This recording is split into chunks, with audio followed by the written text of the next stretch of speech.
একটা ছোট্ট গ্রামে থাকত এক মিষ্টি পাপ্পি কুকুর। তার নরম বাদামি লোম আর বড় বড় পানি ভরা চোখ দেখে সবাই খুব ভালোবাসত।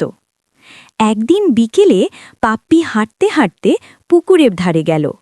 হঠাৎ সে শুনল, ম্যাক ম্যাক, বাঁচাও।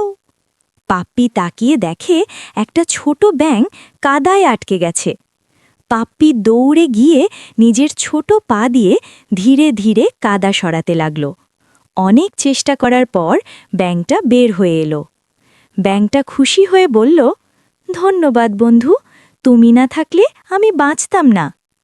তারপর থেকে পাপ্পি আর ব্যাঙ প্রতিদিন পুকুরের ধারে খেলত। সেদিন থেকেই তারা হয়ে গেল সবচেয়ে ভালো বন্ধু।